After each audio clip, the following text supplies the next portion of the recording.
जब सीधे मुझसे पैसे लेती हो तब क्या तुम्हें याद नहीं रहता कि वो पैसा एक दिन लौटाना होगा, और अब जब पैसे चाहिए तो बहानों की झड़ी लगा देती हो। बाबू, मैं तो एक छोटी सी खेती करके सब्जियां बेचती हूँ, लेकिन इस बरसात के बाद से फसल बिल्कुल नहीं हो रही है। बहुत संकट में हूँ। अरे चुप करो, तुम्हारे जैसे लोगों के सारे बहाने मुझको रटे हुए हैं। 18 साल से सूद का धंधा कर रहा हूँ, बाल सफेद हो गए हैं ये सब कुछ सुन सुनकर। बस 1 महीना और दे दीजिए बाबू, मैं आपका सारा सूद चुका दूंगी।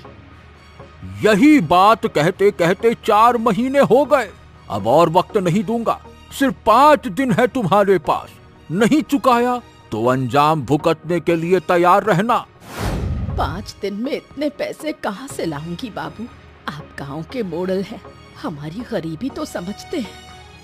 अरे मेरे पास कोई दया माया नहीं है। पैसा मतलब भैया पैसा, 5 दिन में चुकाना होगा, बस बात खत्म।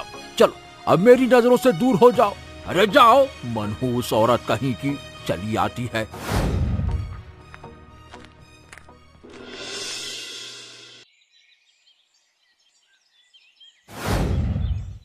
अरे क्या हो गया रेखा, क्या बात है? ऐसे क्यों रो रही हो? कहाँ से आई हो भागती हुई हैं? मैं अब शकुनी हूँ, मुझे जीने का कोई हक नहीं है, मैं मर जाना चाहती हूँ। ये क्या बकवास कर रही हो? अरे बताओ तो सही, क्या हो गया? किसी ने कुछ कहा क्या? शादी को इतने साल हो गए, लेकिन हमारी एक भी संतान नहीं। इस समाज में मेरा कोई सम्मान नहीं। अरे किसी ने कुछ कहा है क्या? साफ साफ बताओ क्या हो गया? पास के मोहल्ले की जया भाभी के घर बेटा हुआ है। हम सब महिलाएं उसके बेटे को देखने गई थी, लेकिन उसकी सास ने मुझे बच्चे को छूने भी नहीं दिया। क्या? उन्होंने कहा मैं अब शकुनी हूँ, संतानहीन औरत, अगर मैं बच्चे को छू लूंगी तो उसका अनिष्ट हो जाएगा। उन्होंने इतनी बड़ी बात कैसे कह दी? मैं अभी जाकर उनसे बात करता हूँ, रुक जाओ। मेरी कसम, तुम कहीं नहीं जाओगे, तुम मेरी वजह से अपमानित हो जाओगे, मैं ये सह नहीं पाऊंगी। तो क्या लोग ऐसे ही तुम्हारा रोज अपमान करते रहेंगे और मैं चुप रहूंगा? कुछ नहीं किया जा सकता, ये मेरे भाग्य में लिखा है। पर दुख की बात यह है कि मेरी वजह से तुम्हें भी ये सब सहना पड़ता है।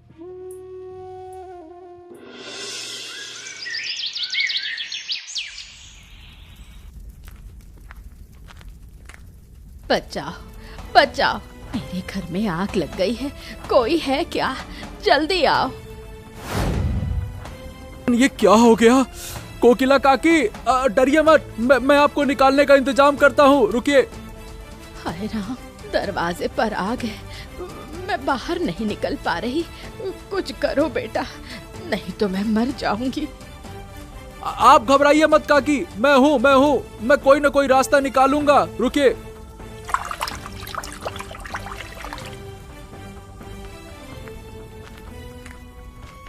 मेरी आखिरी जमा पूंजी यही झोपड़ी थी, सब कुछ चला गया। मैंने ऐसा क्या पाप किया कि भगवान ने मुझे इतनी बड़ी सजा दी। बस बस बस बस बस काकी, थोड़ा धैर्य रखो, जान बच गई है, यही सबसे बड़ी बात है।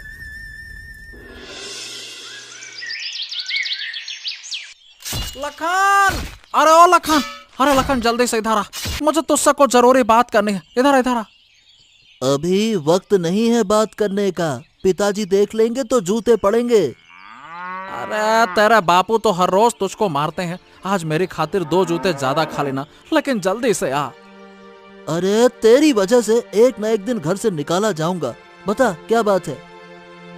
ये बता, तू यहाँ बैल गायों के साथ मस्त है और उधर कल रात बड़ा हादसा हो गया, पता है? क्या हो गया? कोई चोर पकड़ा गया क्या? अरे तो बुलाया क्यों नहीं? अरे तुझे तो बस चोर पकड़ने का शौक है, एक दिन खुद चोरी करते पकड़ा जाएगा तू, बात करता है।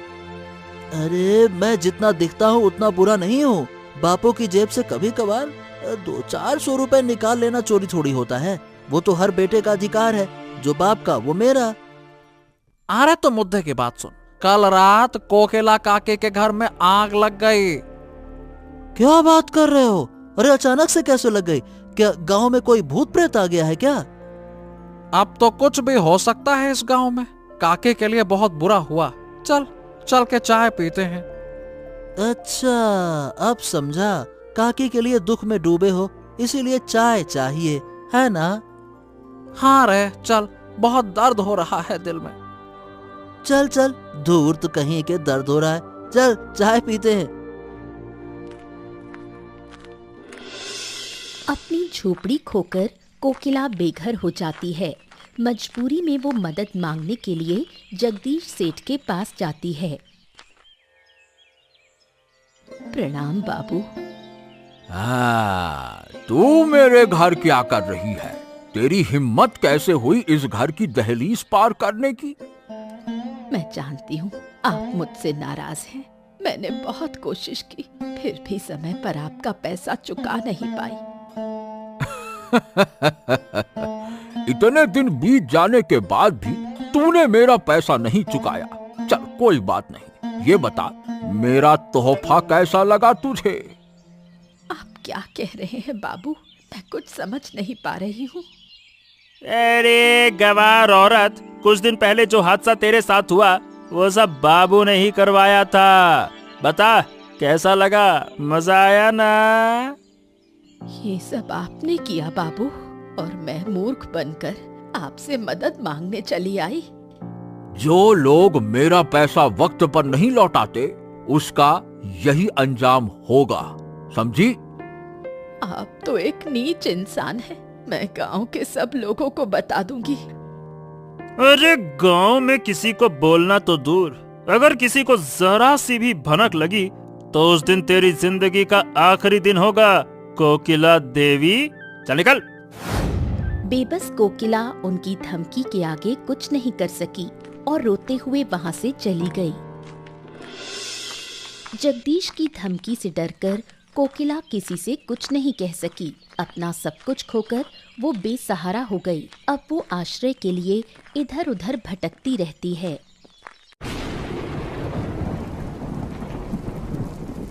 हो बाप रे, ऐसी तेज बारिश और तूफान में आप पेड़ के नीचे क्या कर रही हो काकी माँ? तू मुझसे ये पूछ रहा है बेटा, और क्या करूं? अब तो मेरे पास रहने की भी कोई जगह नहीं रही।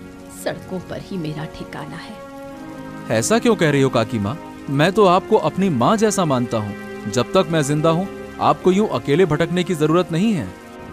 बेटा, तूने ये बात कह दी वही बहुत है मेरे लिए, पर मैं तेरे साथ जाकर तुझे किसी परेशानी में नहीं डालना चाहती। अरे आप मेरे साथ रहेंगी तो मुझे कोई परेशानी नहीं होगी। और कब तक आप इस तरह से भटकती रहेंगी? चलिए मेरे घर चलिए, मैं आपकी देखभाल करूंगा। लेकिन तब लोग फिर कहेंगे कि मैं तेरी मासूमियत का फायदा उठाकर तेरे घर जा बसी। तारीफ की जगह तुझे बदनामी मिलेगी। लोग क्या कहते हैं उससे कुछ फर्क नहीं पड़ता काकी माँ। आप जानती हैं मेरी माँ नहीं है। अगर आप मेरे साथ रहेंगी तो मेरे माँ का खालीपन भी भर जाएगा ना। हाँ। देखो ना, इंसान की जिंदगी कितनी अनिश्चित हो। कल तक मेरे सिर पर छत थी और आज एक रात में सब कुछ उजड़ गया। मुझे तो लगता है कि इस सब के पीछे किसी का हाथ जरूर है काकी माँ। अगर हम सही से पड़ताल करें तो शायद कोई ना कोई राज तो सामने आएगा।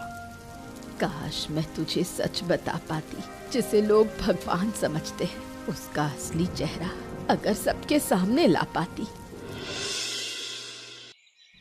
संतान ना होने के कारण रेखा अक्सर उदास रहती थी। भानु चाहता था कि रेखा खुश रहे और इसलिए वो एक अनाथ आश्रम से बच्चा गोद लेने का निर्णय लेता है। तुम सच में मूर्ख हो। अनाथ आश्रम से बच्चा गोद लेने से क्या हमारी सारी समस्याएं हल हो जाएंगी? अपने बच्चे और किसी को गोद लेना, उसमें बहुत फर्क होता है। अब देखो, मैं जानता हूँ, लेकिन जब हमारे खुद के संतान नहीं है तो क्या सारा जीवन यूं ही अकेलेपन में जिए? बताओ भला। नहीं, मैं भी नहीं चाहती। मेरा भी मन करता है कोई मुझे माँ कहे, मेरा घर बच्चों की किलकारी से भर जाए। पर तुम्हें नहीं लगता लोग हमें ताने मारेंगे? रेखा, समाज क्या कहेगा ये सोचकर क्या हम अपना सुख भूल जाएं? अगर हम अपने लिए खुशियां चाहते हैं तो ये सोचना छोड़ना होगा। लेकिन जब अनाथ बच्चा बड़ा होगा और उसे कोई कहेगा कि ये उसके असली माँ बाप नहीं है, तब क्या होगा? अगर अभी से तुम इतनी आशंका करोगी तो कैसे चलेगा रेखा? इतने साल बीत चुके हैं। मैं चाहता हूँ कि हमें कोई माँ बाप कहे, हमारा ये सोना जीवन थोड़ा सा तो भरे। ये सिर्फ तुम्हारी नहीं, मेरी भी इच्छा है। ठीक है, बहुत सोच लिया समाज के बारे में। अब चलो, खुद की खुशी के लिए जीते हैं। मैं तुम्हारे फैसले से सहमत हूँ। मुझे पता था तुम मना नहीं करोगी। मैंने एक अनाथ आश्रम से बात भी कर ली है। कल हम चलेंगे और एक नन्ही सी प्यारी बच्ची को गोद ले आएंगे, ठीक है? गांव में सूदखोरी, अत्याचार, चोरी, लूटपाट पहले से दुगनी गति से बढ़ रही थी। रामलाल और पीतांबर सहित सभी को धीरे धीरे शक होने लगता है। आजकल इस गांव में जीना बड़ा मुश्किल हो गया है। पहले ऐसा हाल नहीं था, अब पता नहीं अचानक से क्या हो गया।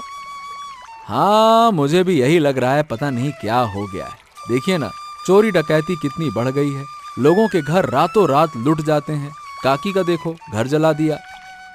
सच कहूं तो जब से गांव का नया मॉडल यानी कि नेता मुखिया आया है ना, तब से ही सब कुछ बिगड़ा है। मुझे तो शक है कि कहीं ना कहीं उसी का हाथ है। लेकिन अगर वाकई उसका हाथ है, तब क्या गांव वाले कभी उसके खिलाफ आवाज उठाएंगे? अब देखो, मुझे ये तो नहीं पता, पर अगर किसी अन्याय का पता लगाते हैं तो हमें एकजुट होकर उसका विरोध करना चाहिए। बात तो सही है, लेकिन उसके खिलाफ खड़े होने के लिए हमें सबूत चाहिए। और बिना सबूत के कैसे पकड़े उसे, बताओ भला? अरे, ऊपर वाला चाहेगा तो एक दिन खुद ही सबूत हमारे सामने आ जाएगा। मेरे ख्याल से अमरदीप बाबू ही सबसे सही मॉडल थे। एकदम सही कहा। जब वो सत्ता में थे, मतलब गांव के मुखिया थे, अरे गांव में कितनी सुख शांति थी। मुझे तो शक है कि जगदीश सेठ ने भ्रष्ट तरीके से मॉडल की कुर्सी हथियाई है, वरना लोग अमरदीप बाबू को छोड़कर उसे क्यों चुनते? इतने बढ़िया अमरदीप बाबू हैं। अरे, आजकल भ्रष्टाचार कोई मुश्किल काम नहीं है। मैं तो खुश होऊंगा अगर अमरदीप बाबू फिर से गांव के मॉडल बने। मुरली जगदीश सेठ के सारे गलत कामों में उसका साथ देता था और उसकी मदद करता था। लेकिन एक दिन किसी बात को लेकर मुरली और जगदीश सेठ के बीच बहस हो गई और उसके परिवार को नुकसान पहुंचाने की धमकी दी। अरे नमक हराम कहीं का, इतने दिन मेरे पैसे पर खा रहा था, मेरे पैसों से चलता था और अब मेरे ही सामने अकड़ दिखा रहा है। मैं आपके सारे गलत कामों में आपके साथ था। आपने जो भी गलतियां की मैं चुपचाप मानता रहा, लेकिन अब आप उन सब में मेरे परिवार को घसीटना चाहते हैं। अरे मेरी बात कान खोल के सुन, मुझे अपमानित करने का नतीजा हर किसी को भुगतना पड़ता है, तुम चाहे जितने भी खास हो। बेटा, मैं तुम्हें नहीं छोड़ूंगा। और आपको क्या लगता है, अगर आपने मेरे परिवार को नुकसान पहुंचाने की कोशिश की तो मैं चुप रहूंगा? मैं आपके खिलाफ कोई कदम नहीं उठाऊंगा। अरे तेरे जैसे एक मामूली आदमी से मुझे क्या नुकसान हो सकता है? जगदीश बाबू, शायद आप भूल रहे हैं, यही मामूली आदमी आपके सारे राज जानता है। अगर मैंने एक बार मुंह खोल दिया ना, तो पूरे गांव में आपकी इज्जत और ताकत मिट्टी में मिल जाएगी। अरे अगर मेरी ताकत गई तो मैं तुझे और तेरे परिवार को नहीं छोड़ूंगा मुरली, याद रखना। इतने सालों तक तो आप जितने भी गलत काम करते रहे, मैंने चुपचाप सब कुछ सहा, क्योंकि मैं आपको अपना गुरु मानता था। लेकिन अब अफसोस हो रहा है कि मैंने आपके जैसे घटिया सोच वाले इंसान के लिए काम किया। अगर हर महीने तुम्हारे घर पैसा ना भेजता ना, तो तुम सब सड़कों पर भीख मांग रहे होते। इस बात को मत भूलना। धन्यवाद, बहुत बहुत धन्यवाद आपका। मैं आपका शुक्रगुजार हूं जो आपने आज तक मेरे लिए किया, लेकिन आज के बाद मैं आपके लिए एक भी काम नहीं करूंगा, समझ गए? भानु एक अच्छे अनाथ आश्रम से एक छोटी सी बच्ची को गोद लेता है। उसकी खुशी का ठिकाना नहीं रहता। ये लो भाई, पीताम्बर काका और रामलाल, मैं तुम्हें पूरे गांव में ढूंढ रहा था और तुम लोग यहाँ बैठे हो। अरे सुबह से नदी के किनारे मछली पकड़ रहे थे, अभी अभी यहाँ आकर बैठकर थोड़ा आराम कर रहे हैं। अरे क्यों नहीं लूंगा, अरे मिठाई भी लो, तुम पहले ये खाओ मिठाई। अरे बहुत बढ़िया खुशखबरी है तुम दोनों के लिए। खुशखबरी? अरे जल्दी बता क्या खुशखबरी है? आज सुबह मैंने और मेरी पत्नी ने एक प्यारी सी बच्ची को गोद ले लिया। उसी खुशी में गांव वालों को मिठाई बांट रहा हूँ। अरे लो खाओ खाओ खाओ। अरे वाह, ये तो बहुत बड़ी खुशखबरी है भानु, मजा आ गया। इतने सालों में पहली बार तूने कुछ अच्छा किया है। वाह, शाबाश, मजा आ गया। बिल्कुल, आखिरकार तुम्हारे बाप बनने की ख्वाहिश पूरी हो गई, हमें बहुत खुशी हुई। अरे मुझे तो बहुत खुशी हुई, लेकिन मेरी पत्नी रेखा समाज की बातों से डर रही है। अरे समाज की इतनी फिक्र मत कर, अगर तुम भूखे रहोगे तो क्या समाज आकर खाना खिलाएगा? जो तुम्हें सुकून दे वही करो, तुमने बहुत पुण्य का काम किया है। वो सभी भानु की खुशी में दिल से खुश होते हैं और मिलकर मिठाई खाते हैं। एक दिन मुरली रास्ते से जा रहा था, तभी कुछ अजनबी लोग आकर बिना किसी वजह के उस पर हमला कर देते हैं। वो लोग मुरली को इतनी बेरहमी से मारते हैं कि वो जमीन पर गिर जाता है। तभी रामलाल वहां आकर मुरली को बचाता है। आज तुम न होते तो शायद मैं जिंदा न बचता रामलाल। अरे कोई बात नहीं, जो लोग तुम्हें मार रहे थे, ये बताओ क्या तुम उनको जानते हो? उन्होंने ऐसा क्यों किया? अरे उनकी शक्लें मेरे लिए अनजान थी, लेकिन किसके कहने पर उन्होंने ये किया, ये मैं बहुत अच्छे से जानता हूँ। देखो, अगर तुम्हें कोई ऐतराज ना हो तो मुझे बताओ ना, कौन था इसके पीछे और क्यों? ये सब कुछ जगदीश बाबू ने करवाया है। उनके सिवाय और किसी की इतनी हिम्मत हो ही नहीं सकती है। अरे लेकिन तुम तो जगदीश बाबू के बहुत करीबी थे, फिर उन्होंने तुम्हारे साथ ऐसा क्यों किया? मैं पहले उनका करीबी था, लेकिन अब नहीं। कुछ दिनों से मैंने उनके लिए काम करना छोड़ दिया। बस इसी वजह से वो मुझे और मेरे परिवार को नुकसान पहुंचाने की कोशिश कर रहे हैं। क्या बात कर रहे हो? लेकिन ऐसा क्या हो गया कि तुमने उनके लिए काम करना ही बंद कर दिया? अरे अगर पूरी कहानी बताने बैठूं तो पूरा दिन लग जाएगा। बस इतना समझ लो कि गांव की जो भी हालत खराब हुई है, उसकी जड़ में केवल और केवल एक आदमी है, जगदीश बाबू। और अगर वो सत्ता में रहा, पूरा गांव बर्बाद हो जाएगा रामलाल। ओह, तो फिर तो हमें सारे गांव वालों को इकट्ठा करके उसके खिलाफ कुछ करना होगा। मैं पहले चुप रहना चाहता था, लेकिन अब जब मामला मेरी जान और परिवार तक आ गया है, तो अब मैं चुप नहीं रह सकता। कोई बात नहीं, कोई बात नहीं, डर मत मुरली। अगर तुम सच्चाई के रास्ते पर हो तो पूरा गांव तुम्हारे साथ खड़ा रहेगा। हाँ। रामलाल की मदद से मुरली, पीताम्बर, परेश, लक्ष्मण और बाकी लोगों को सारी सच्चाई बता देता है। सब कुछ जानने के बाद पीताम्बर, रामलाल और बाकी लोग मिलकर जगदीश को सत्ता से हटाने पर चर्चा करते हैं। अरे मुझे तो पहले से ही इस मुखिया पर शक था। जब से ये सत्ता में आया है, पूरे गांव में अराजकता फैल गई है। 1 महीने पहले की बात है, शहर से बाढ़ पीड़ितों की मदद के लिए लाखों रुपए आए थे, लेकिन गांव वालों को कुछ भी पता नहीं चला। ये ससुरा सारा पैसा खुद ही हड़प गया। आदमी जब अपनी सीमाओं को भूल जाता है ना मुरली, तब अधिकार छीन कर खा जाता है। हर बार चुनाव में वो हमसे वादा करता था कि गरीब और पीड़ितों के साथ खड़ा रहेगा, और ये तो उन्हीं को लूट रहा है। और नहीं तो क्या, गांव में बहुत से लोग तो उसे भगवान मानते हैं, पूजा करते हैं, लेकिन अगर उन्हें ये सब कुछ सच्चाई पता चल जाए तो उनका तो विश्वास ही टूट जाएगा।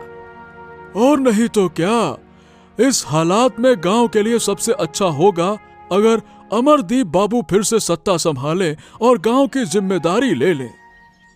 अरे लेकिन अमरदीप बाबू तो अब बूढ़े हो गए हैं, क्या इस उम्र में वो फिर से ये सब जिम्मेदारी उठाना चाहेंगे?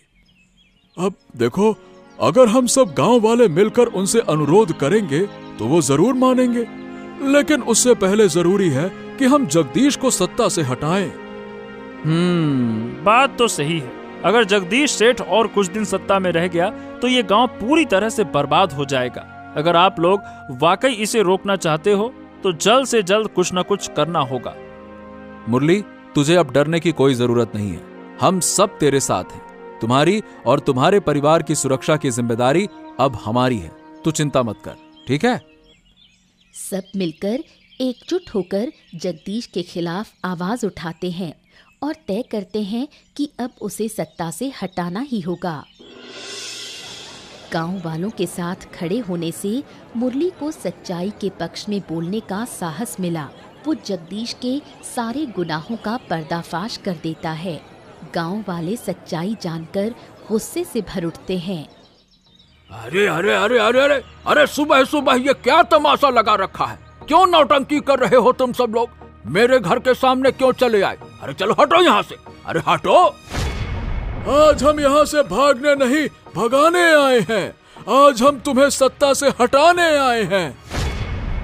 अरे बदतमीज कहीं का, तू मुझे सत्ता से हटाएगा? मेरे सामने इस तरह बात करने की तेरी हिम्मत कैसे हुई? मैं तुझे खत्म कर दूंगा। मगर हिम्मत है तुम मुझे हाथ लगा कर दिखाओ, तुम्हारे दोनों हाथ काट कर खंभा बना दूंगा। तुम्हारे सारे पाप अब सामने आ चुके हैं जगदीश, अब हम तुम्हें कभी भी अपना मुखिया नहीं मान सकते। किस झूठ की बात कर रहे हो तुम लोग? क्यों नौटंकी कर रहे हो? रात के अंधेरे में लोगों के घर जलाना, अपने गुंडों से डकैती करवाना और बाढ़ पीड़ितों के पैसे हड़पना, ये सब कोई राज नहीं है, अब पूरा गांव जानता है। अरे तुझे मैंने कितनी बार कहा था चुप रहने को, अब तो तुझे मैं जान से मार डालूंगा। अगर मुरली को जरा सा भी कुछ हुआ तो यहाँ खून की नदियां बह जाएंगी। हमारी एक ही मांग है, तुम इस्तीफा दो। हम अमरदीप बाबू को फिर से मुखिया बनाना चाहते हैं। अत्याचारी सत्ता छोड़ो, अत्याचारी सत्ता छोड़ो। जगदीश के सत्ता छोड़ने के बाद गांव वालों ने फिर से पुराने मुखिया अमरदीप बाबू से अनुरोध किया कि वो दोबारा गांव के मुखिया बने। अमरदीप बाबू एक ज्ञानी और ईमानदार व्यक्ति थे। रामलाल के संघर्ष के बाद गांव में फिर से सुख और शांति लौट आई। प्रणाम बाबू, आज सुबह ही खबर मिली कि आपने मुझे बुलाया है। ये सुनते ही मैं दौड़ा चला आया। कोई खास बात है बाबू? हाँ, तुम्हारी तारीफ मैंने हर जगह सुनी है और मुझे ये भी अच्छी तरह से पता है कि तुम ही सबसे पहले लोगों को प्रेरित किए थे उस अत्याचारी मुखिया को हटाने के लिए।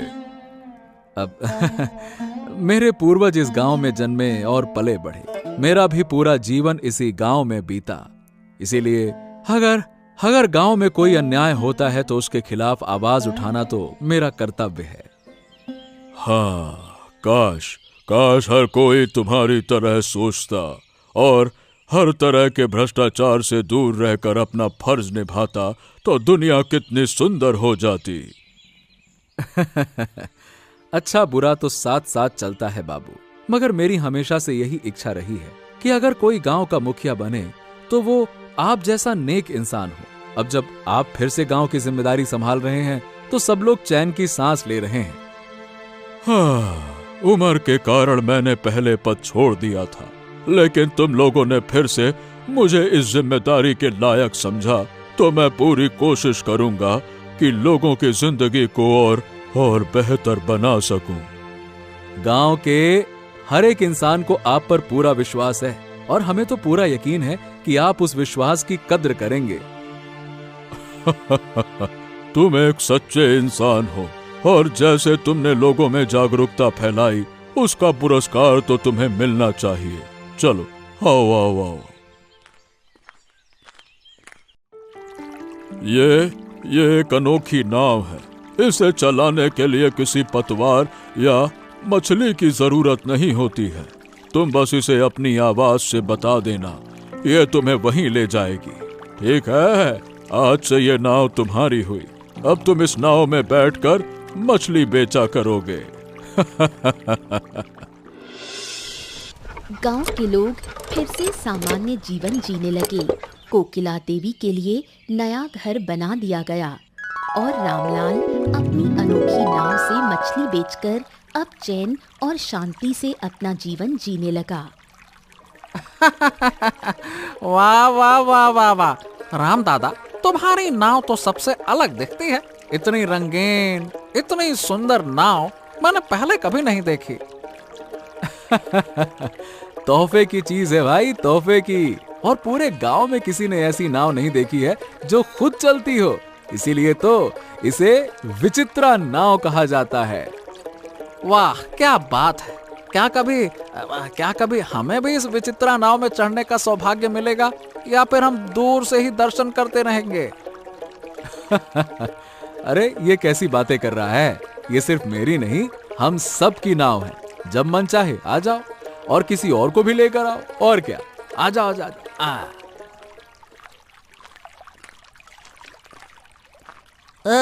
कहिए राम दादा, अब तो शादी कर ही लीजिए। फिर अपनी पत्नी को लेकर इस विचित्रा नाव में पूरी नदी घूमा कीजिएगा। पहले कभी सोचा ही नहीं शादी के बारे में। सोचता था इतने कमाई में शादी कैसे होगी, लेकिन अब हालात कुछ बदले हैं। अब मैं भी सोच रहा हूँ कि शादी कर ही लूं। हाँ, तो फिर हमें भी तुम्हारे लिए विचित्रा नाव की तरह विचित्रा बहू खोजनी होगी।